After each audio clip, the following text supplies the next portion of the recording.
सभी को प्रणाम। परम पूज्य गुरुदेव पंडित श्रीराम शर्मा आचार्य, माता भगवती देवी शर्मा की सूक्ष्म उपस्थिति में, उनके संरक्षण में, उनके मार्गदर्शन में हम पढ़ रहे हैं परम पूज्य गुरुदेव के द्वारा रचित साहित्य गायत्री महाविज्ञान, प्रथम भाग। अभी तक हम लोगों ने पढ़ा कि 12 तरह के तप होते हैं, गुरुदेव ने बताया, और गायत्री साधना से पाप मुक्ति भी होती है। आइए आगे के क्रम को शुरू करने के पहले एक बार गायत्री महामंत्र साथ साथ। ओम भूर्भुवः स्वाहा तत्सवितुर्वरेण्यं भर्गो देवस्य धीमहि धियो यो न प्रचोदयात्। ओम गुरु ब्रह्मा गुरु विष्णु गुरुदेव महेश्वर गुरुवे परब्रह्म तस्मै श्री गुरुवे नमः। तस्मै श्री गुरुवे नमः।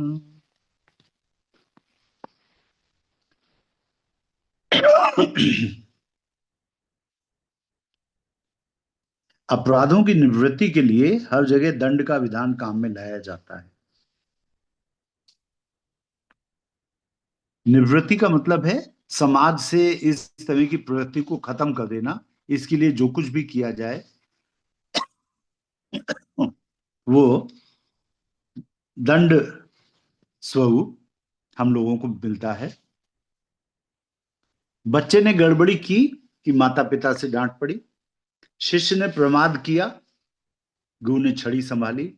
प्रमाद आप सब जानते हैं। प्रमाद क्या है? मानसिक स्तर का आलस्य। जैसे आलस्य होता है तो शारीरिक स्तर पे पड़े हुए हैं, मालूम है कि सुबह उठना है, नींद खुल गई है, आलस्य में लेटे हुए हैं। आलस्य शारीरिक स्तर पे जो आलस्य है, मानसिक स्तर पे वही प्रमाद है। शिष्य ने प्रमाद किया कि गुरु ने छड़ी संभाली। सामाजिक नियमों को भंग किया कि पंचायत ने दंड दिया। कानून का उल्लंघन हुआ कि जुर्माना, जेल, काला पानी या फांसी तैयार है। ईश्वर दैविक, दैहिक, भौतिक दुख देकर पापों का दंड देता है। दंड विधान प्रतिशोध या प्रतिहिंसा मात्र नहीं है। खून का बदला खून की जंगली प्रथा के कारण नहीं, दंड विधान का निर्माण उच्च आध्यात्मिक विज्ञान के आधार पर किया गया है। देखिए, आत्मा तो अजर अमर है। हमारे, आपके, सबके इस शरीर के अंदर जो मूल तत्व है वो आत्मा है। ईश्वर का अंश है। ईश्वर अंश जीव अविनाशी। ईश्वर अंश जीव अविनाशी। तो हमारे इसमें यहाँ पे जीव अविनाशी का मतलब ये नहीं कि हम सब, हमारा वो तत्व, आत्म तत्व जो कि परमात्म तत्व का अंश है, वो अविनाशी है। ये काया अविनाशी नहीं है। काया तो समय के अनुसार नष्ट हो जाएगी। तो दंड का विधान प्रतिशोध या प्रतिहिंसा मात्र नहीं है। गुरुदेव बहुत अच्छी बात बता रहे हैं हमें। देखिए, जिसको, अपराधी को, चोर को जो दंड मिलता है वो तो बहुत ही बुरा मानता होगा कि अरे क्यों ऐसा हो रहा है ना। वो, उसके मन में ये विचार नहीं आता कि आत्मा तो पवित्र है, लेकिन माया के आवरण के कारण जो हमसे गलतियां हो रही हैं उसका तो कोई ना कोई विधान होना चाहिए, अन्यथा समाज कैसे चलेगा। खून का बदला खून की जंगली प्रथा के कारण नहीं, दंड का विधान का निर्माण उच्च आध्यात्मिक विज्ञान के आधार पर किया गया। कारण यह है कि दंड स्वरूप जो कष्ट दिए जाते हैं उससे मनुष्य के भीतर एक खलबली मचती है, प्रतिक्रिया होती है, तेजी आती है, जिससे उसका गुप्त मानस चौंक पड़ता है और भूल को छोड़कर उचित मार्ग पर आ जाता है। ये जो लाइन है ये बहुत इंपॉर्टेंट है। कारण यह है कि दंड स्वरूप जो कष्ट दिए जाते हैं उनसे मनुष्य के भीतर एक खलबली मचती है, प्रतिक्रिया होती है, तेजी आती है, जिससे उसका गुप्त मानस चौंक पड़ता है और भूल को छोड़कर उचित मार्ग पर आ जाता है। अभी 4-5 दिन पहले अपने ही गायत्री परिवार के एक भैया ने ध्यान करते समय देखा कि दादा गुरुदेव ने अपनी 3 शक्तियों का प्रयोग किया। पहली शक्ति है, इस पृथ्वी पे जितने भी प्राणी हैं उन सब का आध्यात्मिक उत्कर्ष हो, स्पिरिचुअल अवेकनिंग। धरती के सभी प्राणियों को उससे लाभ होगा। जो प्रयास करेगा उसको और ज्यादा लाभ होगा, जो कुछ नहीं करेगा उसको थोड़ा लाभ होगा। दूसरी शक्ति का प्रयोग उन्होंने किया। जी, हेलो। पहला पहला प्रयोग जो किया दादा गुरुदेव ने, वो शक्ति था, इस धरती के सभी लोगों की आध्यात्मिक उन्नति हो, और जो अब प्रयास करेंगे उनको बहुत अधिक फायदा मिलेगा। जैसे रावण के अंत का समय राम को पता था, तो युद्ध चल रहा था, चलते चलते काफी लंबा खिंचा। लक्ष्मण जी कह रहे थे और अधिक प्रयास करो, और अधिक। तो राम ने कहा कि जो तय है समय रावण के जाने का, उस समय पे हम उचित, मतलब जब दरवाजा खुलने ही वाला है स्वतः, तब अगर हमें उस पर प्रहार करेंगे तो आसानी से खुल जाएगा। वही बात कि अगर इस समय दादा गुरुदेव ने अपनी शक्तियों का प्रयोग किया है, सभी मनुष्यों की आध्यात्मिक उन्नति हो, ऐसी उनकी इच्छा है, तो अगर हम सब अभी अगर प्रयास करेंगे तो सहजता से। दूसरा उन्होंने ये बताया, एक शक्ति का प्रयोग और किया कि कुछ धरती में भूकंप आएंगे और बाढ़ आएगी, मनुष्यों की जनहानि होगी, ये सब बताया। और तीसरा उन्होंने कहा, एक इकोनॉमिक रिसेशन आने वाला है, मतलब आर्थिक मंदी की गिरफ्त में आने वाली है धरती। भारत में उसका प्रभाव कम होगा, अमेरिका, चाइना, इन सब जगहों पे इसका प्रभाव ज्यादा होगा। तो वही बात गुरुदेव लिख रहे हैं कि दंड स्वरूप जो कष्ट दिए जाते हैं उनसे मनुष्य के भीतर एक खलबली मचती है, प्रतिक्रिया होती है, तेजी आती है, जिससे उसका गुप्त मानस चौंक पड़ता है और भूल को छोड़कर उचित मार्ग पर आ जाता है।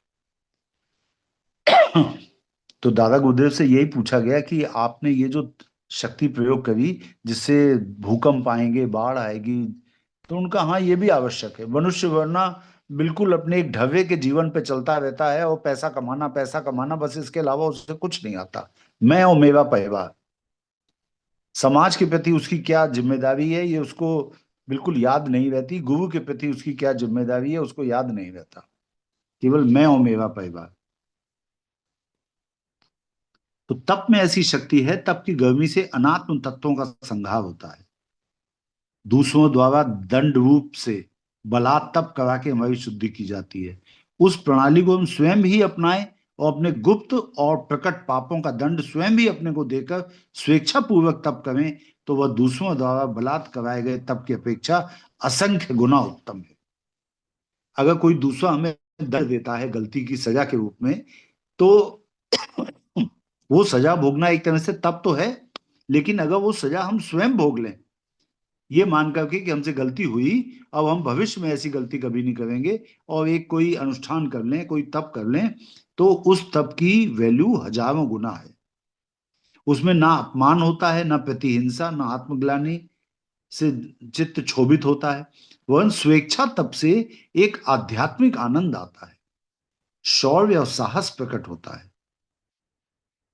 अगर स्वतः आप एक तप करते हैं तो आपको एक आध्यात्मिक आनंद आता है, शौर्य आता है आपके शरीर में। शोभित शब्द से क्या तात्पर्य है? किस शब्द से? शोभित, शोभित को। क्षोभित। क्षोभित मतलब दुखित होता है। क्षोभित मतलब, क्षोभ का मतलब, हिंदी में क्षोभ का मतलब होता है अत्यंत दुख और ग्लानि, इन सब की एक मिली जुली फीलिंग।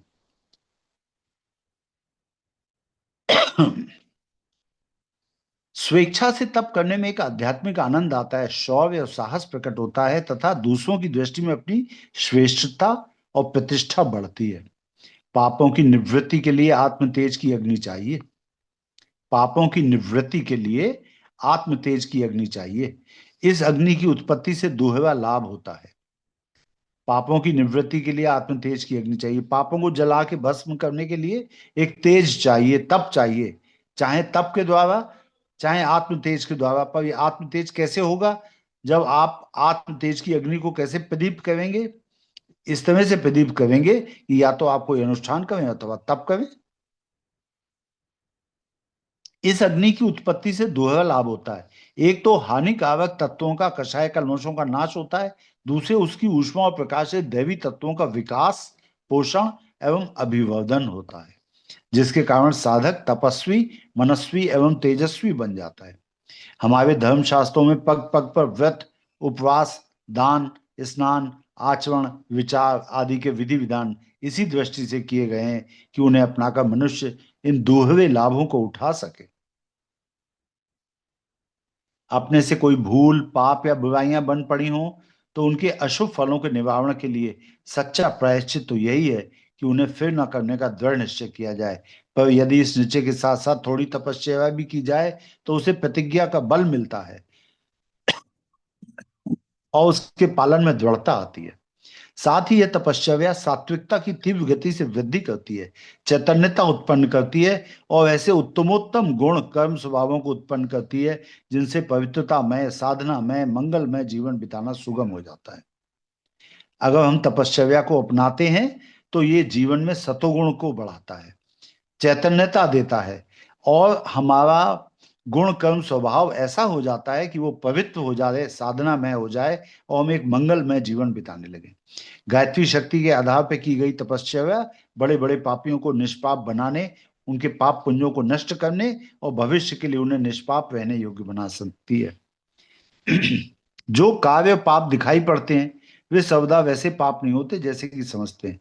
कहा गया है कि कोई भी काव्य ना तो पाप है ना पुण्य, कर्ता की भावना के अनुसार पाप पुण्य होते हैं। कर्ता के मन में इंटेंशन क्या थी, उसकी भावना क्या थी, उसकी जो इंटेंशन होती है उसके हिसाब से काव्य का फल मिलता है। जो काव्य एक मनुष्य के लिए पाप है वही दूसरे के लिए पाप रहित है और किसी और के लिए वो पुण्य भी है। फॉर एग्जाम्पल, उदाहरण के लिए, हत्या करना एक कर्म है, मतलब एक काम है। वो तीन व्यक्तियों के लिए तीन विभिन्न परिस्थितियों के कारण भिन्न परिणाम वाला बन जाता है। हत्या करना एक काम है, तीन अलग अलग व्यक्तियों ने तीन अलग अलग परिस्थितियों में तीन अलग अलग मानसिकता के साथ, अलग इंटेंशन के साथ हत्या की। उसके फल देखिए क्या क्या होते हैं। कोई व्यक्ति दूसरों का धन अपहरण करने के लिए किसी की हत्या करता है, यह हत्या घोर पाप हुई। वो धन चुराने के लिए हत्या करता है। कोई न्यायाधीश या जल्लाद समाज के शत्रु अपराधी को न्याय रक्षा के लिए प्राणदंड देता है। न्यायाधीश ने प्राणदंड दिया किसी अपराध के लिए तो वह उसके लिए कर्तव्य पालन है, ना उसका कोई फल है बुरा, ना कोई फल है अच्छा। कोई न्यायाधीश या जल्लाद समाज के शत्रु अपराधी को न्याय रक्षा के लिए प्राणदंड देता है, वह उसके लिए कर्तव्य पालन है। कोई व्यक्ति आतताई डाकुओं के आक्रमण से निर्दोष के प्राण बचाने के लिए अपने को जोखिम में डालकर उन अत्याचारियों का वध कर देता है तो वह पुण्य है। ऐसे ही सीमा पे लड़ रहा सिपाही अगर भारत देश पे किसी ने आक्रमण कर दिया है और उस आक्रमणकारी देश के सेना का हंता बन जाता है, अगर रक्षा करता है माँ की उन आक्रमणकारियों से, तो फिर वो उसके लिए वो हत्या नहीं, फिर तो वो पुण्य का काम है। हत्या तीनों ने ही की पर तीनों की हत्याएं अलग अलग परिणाम वाली हैं। तीनों हत्यारे डाकू, न्यायाधीश एवं आतताई से लड़कर उसका वध करने वाले समान रूप से पापी नहीं गिने जा सकते। चोरी एक बुरा कार्य है परंतु परिस्थितियों वश वह भी सदा बुरा नहीं रहता। स्वयं संपन्न होते हुए भी जो अन्यायपूर्वक दूसरों का धन हरण करता है वो पक्का चोर है। दूसरा उदाहरण लीजिए, भूख से प्राण जाने की मजबूरी में किसी भी संपन्न व्यक्ति का कुछ चुराकर आत्मरक्षा करना कोई बहुत बड़ा पाप नहीं है। तीसरी स्थिति में किसी दुष्ट की साधन सामग्री चुराकर उसे शक्तिहीन बना देना और उस चुराई हुई सामग्री को सत्कर्म में लगा देना पुण्य का काम है। तीनों चोर समान श्रेणी के पापी नहीं ठहराए जा सकते। परिस्थिति, मजबूरी, धर्म रक्षा और बौद्धिक स्वल्प विकास के कई कारणवश कई बार ऐसे काव्य होते हैं जो स्थूल दृष्टि से देखने में निंदनीय मालूम पड़ते हैं, पर वस्तुतः उनके पीछे पाप भावना छिपी हुई नहीं होती। ऐसे काव्य पाप नहीं किए जा सकते। मूलतः एक बात समझिए, काम कुछ भी हो, उसके पीछे भावना क्या है, उसके पीछे इंटेंशन क्या है। एक गरीब परिवार का भाई अपनी बहन की भूख मिटाने के लिए कहीं से 2 बिस्किट चुरा के ले आता है दुकान से, तो संभवतः वो बहुत कोई जघन्य अपराध नहीं कर रहा। लेकिन वहीं पर एक व्यक्ति, आदरणीय श्री पॉलिटिशियन जी, जो पहले से ही संपन्न है, भारत माता के आंचल में से पैसे चुरा चुरा के, वो भी अगर रिश्वत लेते हैं तो फिर वो गलत काम है।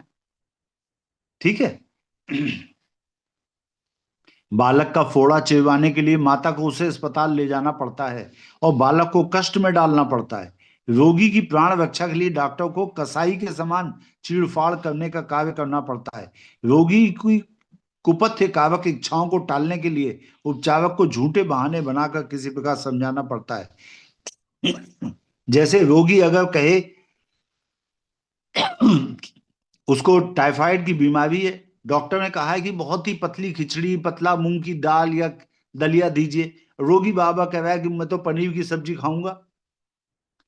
तो माँ उसे झूठे बहाने बनाएगी, कुछ उल्टा सीधा बोलेगी, समझाएगी। तो ये सब जो है वो कोई गलत काम नहीं है। बालकों की जिद का भी प्राय ऐसा ही समाधान किया जाता है। हिंसक जंतुओं, शस्त्रधारी दस्युओं पर सामने से नहीं बल्कि पीछे से आक्रमण करना पड़ता है। अब हमारे देश में नक्सलवादियों ने कितना हमारे देश के सैनिकों की हत्या की है। दंतेवाड़ा वाला कांड आप सबको याद होगा। उन्होंने तमाम सीआरपीएफ के जवानों की हत्या कर दी। अब ऐसे नक्सलियों को अगर छल से मारा जाता है, पीछे से सोते समय आक्रमण करके मार डाला जाता है, तो कोई बुरा काम नहीं है। प्राचीन इतिहास पर दृष्टिपात करने से प्रतीत होता है कि अनेक महापुरुषों को भी धर्म की स्थूल मर्यादाओं का उल्लंघन करना पड़ता है। लोकहित, धर्म वृद्धि और अधर्म नाश की सद्भावना के कारण उन्हें वैसा पापी नहीं बनना पड़ता जैसा कि वही काम करने वाले आदमी को साधारणतः बनना पड़ता है। अब गुरुदेव इसमें तमाम उदाहरण दे रहे हैं। भगवान विष्णु ने भस्मासुर से शंकर जी के प्राण बचाने के लिए मोहिनी रूप बनाकर उसे छला और नष्ट किया। समुद्र मंथन के समय अमृत घट के बंटवारे पर जब देवताओं और असुरों में झगड़ा हो रहा था, तब भी विष्णु ने माया मोहिनी बनाकर असुरों को धोखे में रखा और अमृत देवताओं को पिला दिया। सती वृंदा का सतीत्व डिगाने के लिए भगवान ने जालंधर का रूप बनाया था। राजा बलि को छलने के लिए वामन का रूप धारण किया था। पेड़ की आड़ में छिपकर राम ने अनुचित रूप से बाली को मारा था। महाभारत में धर्मराज युधिष्ठिर ने अश्वत्थामा की मृत्यु का छल पूर्वक समर्थन किया। अर्जुन ने शिखंडी की ओट लेकिन में खड़े होकर हेलो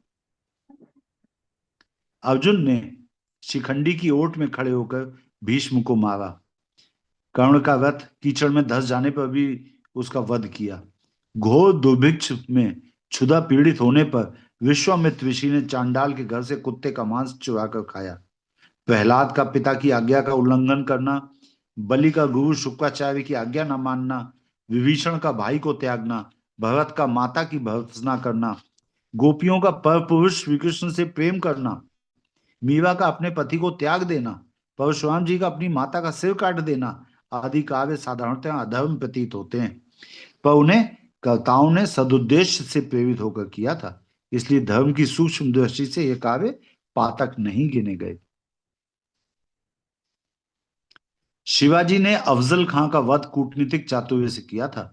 भारतीय स्वाधीनता के इतिहास में क्रांतिकारियों ने ब्रिटिश सरकार के साथ जिस नीति को अपनाया था, उसमें चोरी, डकैती, जासूसी, हत्या, कत्ल, झूठ बोलना, छल, विश्वासघात आदि ऐसे सभी कार्यों का समावेश हुआ था जो मोटे तौर से अधर्म कहे जाते हैं। परंतु उनकी आत्मा पवित्र थी। असंख्य दीन दुखी प्रजा की करुणाजनक स्थिति से द्रवित होकर अन्यायी शासन को उलटने के लिए उन्होंने ऐसा किया था। कानून उनको भले ही अपराधी बताए, पर वस्तुतः वे पापी कदापि नहीं कहे जा सकते। अधर्म का नाश और धर्म की रक्षा के लिए भगवान को युग युग में अवतार लेकर अगणित हत्याएं करनी पड़ती हैं और रक्त की धार बहानी पड़ती है। इसमें पाप नहीं होता। सदुद्देश्य के लिए किया हुआ अनुचित कार्य भी उचित के समान ही उत्तम माना गया है। इस प्रकार मजबूर किए गए, सताए गए, बुभुक्षित, संत्रस्त, दुखी, उत्तेजित, आपत्तिग्रस्तों, अज्ञानी बालक, रोगी अथवा पागल कोई अनुचित कार्य कर बैठते हैं तो क्षम्य माने जाते हैं। कारण ये कि उस मनोभूमि का मनुष्य धर्म और कर्तव्य के दृष्टिकोण से किसी बात पर ठीक विचार करने में समर्थ नहीं होता। गुरुदेव एक तो ये बात कह रहे हैं कि अधर्म का नाश करने के लिए और धर्म की रक्षा करने के लिए भगवान को युग युग में अवतार लेके अगणित हत्याएं करनी पड़ती हैं और रक्त की धार बहानी पड़ती है। इसमें पाप नहीं होता। अच्छे उद्देश्य के लिए किया हुआ अनुचित कार्य भी उचित के समान उत्तम माना गया है। अब इसी प्रकार से गुरुदेव एक और उदाहरण दे रहे हैं कि अगर बहुत ही मजबूर कर दिया जाता है किसी को, समाज में दबे हुए कुचले हुए लोग जो बहुत ही प्रताड़ित किए गए हैं, सताए गए, बुभुक्षित मतलब जो भूख से परेशान हो, संत्रस्त हो, दुखी हो, उत्तेजित, आपत्तिग्रस्त हो, अज्ञानी बालक, रोगी अथवा पागल बालक कोई अनुचित कार्य कर बैठे तो क्षमा योग्य है। कारण कि उसकी मनोभूमि को मनुष्य का धर्म और कर्तव्य ठीक से पता नहीं है। पापियों की सूची में जितने लोग हैं उनमें से अधिकांश ऐसे होते हैं जिन्हें उपयुक्त किन्हीं कारणों से अनुचित कार्य करने पड़े, पीछे वे उनके स्वभाव में आ गए। पहले तो हो सकता है पाप किसी प्रारब्धवश या किसी कारणवश ऐसे करना पड़ा हो, जैसे भूख से प्रताड़ित हो गए कभी चोरी की, है ना। लेकिन अगर लगातार चोरी करते रहेंगे तो फिर स्वभाव बन जाएगा चोरी करने का, ये अनुचित है। परिस्थितियों ने, मजबूरियों ने, आदतों ने उन्हें लाचार कर दिया और वे बुराई की ढालू सड़क पर फिसलते चले गए। यदि दूसरे प्रकार की परिस्थितियां, सुविधाएं उन्हें मिलती, ऊंचे उठाने वाले और संतोष देने वाले साधन मिल जाते तो निश्चय ही अच्छे बने होते। कानून और लोकमत चाहे किसी को कितना ही दोषी ठहरा सकता है, इस स्थूल दृष्टि से कोई आदमी अत्यंत बुरा हो सकता है, पर वास्तविक पापियों की संख्या इस संसार में बहुत कम है। जो परिस्थितियों के वश बुरे बन गए हैं उन्हें भी सुधारा जा सकता है, क्योंकि प्रत्येक की आत्मा ईश्वर का अंश होने के कारण अत्यंत तत्वतः पवित्र है। गुरुदेव यहाँ पे वही बात कह रहे हैं जैसे गांधी जी कहते थे कि पाप से घृणा करो, पापी से नहीं। पाप से घृणा करो, पापी से नहीं। गुरुदेव लिखते हैं अपने साहित्य में, हमें बुरा काम करने वालों से किस तरह पेश आना चाहिए। गुरुदेव कहते हैं जैसे डॉक्टर रोगी से व्यवहार करता है उस तरह से पेश आना चाहिए। अर्थात डॉक्टर की इच्छा क्या होती है, अगर कोई आदमी बीमार हो गया है तो उसकी बीमारी ठीक की जाए। ये थोड़ी कि अरे इसको टीबी हो गई, चलो इसे गोली मार देते हैं, ये कोई डॉक्टर थोड़ी चाहता है। तो किसी व्यक्ति से पाप हो गया है तो आप उसके कारण को ढूंढने का प्रयत्न करिए। आप उसकी बीमारी जो है, उसके अंदर जो अनुचित आदत आ गई है, चोरी करने की आदत आ गई है, झूठ बोलने की आदत आ गई है, पाप करने की आदत आ गई है, शराबी शराब पीता है, तो आप उसकी बुरी आदत से घृणा करें, उस व्यक्ति से नहीं। उसके शरीर में भी वही आत्मा है जो आपके शरीर में है। बस इतना ही सीखना है हमको। कानून और लोकमत किसी को कितना ही दोषी ठहरा सकते हैं। स्थूल दृष्टि से कोई आदमी अत्यंत बुरा हो सकता है, पर वास्तविक पापियों की संख्या इस संसार में बहुत कम है। जो परिस्थितियों के वश बुरे बन गए हैं उन्हें भी सुधारा जा सकता है, क्योंकि प्रत्येक की आत्मा ईश्वर का अंश होने के कारण तत्वतः पवित्र है। बुराई उसके ऊपर छाया मैल है। मैल को साफ करना ना तो असंभव है और ना कष्ट साध्य, वरन यह कार्य आसानी से हो सकता है। कई व्यक्ति सोचते हैं कि हमने अब तक इतने पाप किए हैं, इतनी बुराइयां की हैं, हमारे प्रकट और प्रकट पापों की सूची बहुत बड़ी है, अब हम सुधर नहीं सकते, हमें न जाने कब तक नरक में सड़ना पड़ेगा, हमारा उद्धार और कल्याण अब कैसे हो सकता है। ऐसा सोचने वालों को जानना चाहिए कि सन्मार्ग पर चलने का प्रण करते ही उनकी पुरानी मैली कुचाली पोशाक उतर जाती है और उसमें भरे हुए जुएं भी उसी में रह जाते हैं। ये वाला ये पैराग्राफ जो बातें है बहुत इंपॉर्टेंट है। हाँ, ये पैराग्राफ बहुत इंपॉर्टेंट है, क्योंकि देखो भैया, हम सब से जीवन में कहीं ना कहीं पाप तो हुए हैं, है ना। इसी जीवन में तो अनेक पाप हुए हैं। बाकी जो जीवन बीत गए उसके बारे में तो हम कुछ भी नहीं जानते। हमने क्या क्या पाप नहीं किए होंगे, चोरी डकैती अत्याचार, हत्याएं की होंगी, व्यभिचार किया होगा, ये सब पाप किए होंगे। हम उनको तो नहीं जानते, लेकिन इस जीवन में जो पाप किए हैं वही क्या कम है। तो ऐसा सोचने वालों को जानना चाहिए कि सन्मार्ग पर चलने का प्रण करते ही उनकी पुरानी मैली कुचली पोशाक उतर जाती है, और उसमें भरे हुए जुएं भी उसी में रह जाते हैं। पाप वासनाओं का परित्याग करने और उनका सच्चे हृदय से प्रायश्चित करने से पिछले पापों के बुरे फलों से छुटकारा मिल सकता है। हाँ, प्रायश्चित सच्चे हृदय से किया जाए और अपनी पुरानी पोशाक उतार दी जाए, अर्थात पुराने जो कर्म हैं उनको अपने से बिल्कुल दूर कर दें। अब कभी ऐसा नहीं करेंगे। जैसे ही हम ये निश्चय करते हैं, अगर ये हमने निश्चय कर लिया कि अब हम पुराने पापों की तरह से अब कोई नया पाप नहीं करेंगे, तो ईश्वर भी हमारी मदद करेगा।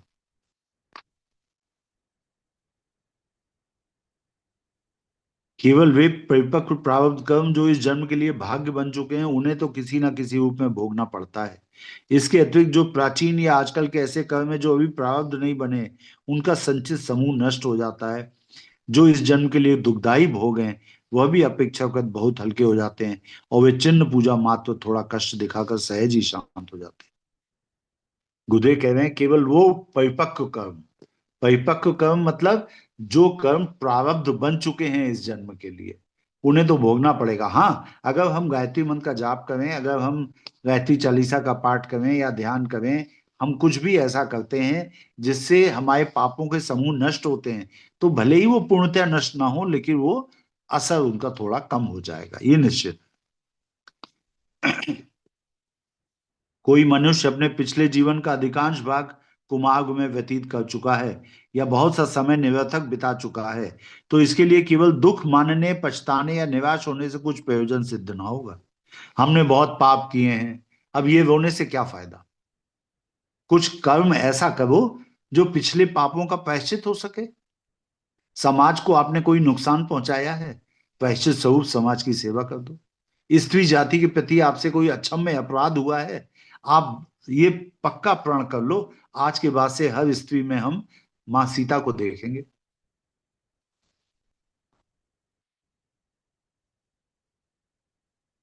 कोई मनुष्य अपने पिछले जीवन का अधिकांश भाग कुमार्ग में व्यतीत कर चुका है या बहुत सा समय निरर्थक बिता चुका है, तो इसके लिए केवल दुख मानने, पछताने या निराश होने से कुछ प्रयोजन सिद्ध ना होगा। जीवन का जो भाग शेष रहा है वह भी कम महत्वपूर्ण नहीं। राजा परीक्षित को मृत्यु से पूर्व एक सप्ताह आत्मकल्याण के लिए मिला था। उसने इस थोड़े से समय का सदुपयोग किया और अभीष्ट लाभ प्राप्त कर लिया। सूरदास को जन्म भर की व्यभिचारिणी आदतों से छुटकारा ना मिलते देखकर अंत में आंखें फोड़ लेनी पड़ी थी। तुलसीदास का कामातुर होकर रातों रात ससुराल पहुंचना और परनाले में लटका हुआ सांप पकड़कर स्त्री के पास जा पहुंचना प्रसिद्ध है। इस प्रकार के असंख्यों व्यक्ति अपने जीवन का अधिकांश भाग दूसरे कार्यों में व्यतीत करने के उपरांत सतपथगामी हुए और थोड़े से ही समय में योगियों महात्माओं को प्राप्त होने वाली सदगति के अधिकारी हुए। गुरुदेव कह रहे हैं कि अब तक हमने अपने जीवन में जो कुछ भी किया उसके प्रायश्चित स्वरूप अब हम अपने को फिर से सत्कर्मों के लिए नियत करें। हम कोशिश करें कि हम प्रण करें कि अब कभी भी गलत काम नहीं करेंगे। गुरुदेव उदाहरण दे रहे हैं अनेक तरह के। उन्होंने कहा कि सूरदास को जन्म भर की व्यभिचारिणी आदतों से छुटकारा ना मिलते देखकर सूरदास जी के बारे में प्रसिद्ध है कि अनेक बार उनको स्त्रियों के प्रति आकर्षण होता था। अंत में उन्होंने देखा कि जब तक मेरी ये आंखें रहेंगी ये स्त्री जाति को ही ढूंढती रहती हैं। उन्होंने अपनी आंखें फोड़ ली और ये फोड़ करके उन्होंने अपने पूरे जीवन को हरि के ओर मोड़ लिया। कहते हैं एक बार वो एक अंधे कुएं में गिर गए, स्वयं उनके भजनों से, उनकी करुण कातर से, पुकार से प्रभावित होकर भगवान श्री कृष्ण उनको एक बालक के रूप में आए और उस कुएं में से निकाल करके बाहर निकाल के खड़ा कर दिया और कहा, बाबा तुम्हें आंखें दे देता हूं। उन्होंने एक बार कृष्ण को देखा और कहा, वो कृष्ण ने कहा, और कुछ चाहिए? तो उन्होंने कहा, हाँ, ये आंखें वापस ले लो। जिन आंखों से तुम्हारा स्वरूप देखा है उनसे वो कुछ नहीं देखना चाहता। कुछ लोग कहते हैं कि उन्होंने हाथ पकड़ करके बस केवल बाहर निकाला तो सूरदास को ये अनुभव हुआ कि ये स्पर्श अलौकिक है, दिव्य है, साधारण नहीं। उन्होंने कृष्ण के पुकार लगाई, कहाँ जाते हो छोड़ करके। कृष्ण अनसुनी करके उनका हाथ छोड़ देते हैं। तो सूरदास जी ने एक पद की रचना की, वहां छुड़ाए जात हो, दीनहीन जान के मोए, मन से जो तुम जाओगे तो जानूंगा तो। इसी तरह से तुलसीदास जी के जीवन के लिए प्रसिद्ध है कि तुलसीदास जी जो पत्नी के प्रेम में पागल होकर के रातों रात ससुराल पहुंचे, उफनती नदी को मोदे के ऊपर बैठ के पार किया, और पहली मंजिल पे पत्नी का कमरा था, रात हो चुकी थी, पहुंचते पहुंचते लटकते हुए सांप को रस्सी की तरह पकड़ करके ऊपर पहुंचे।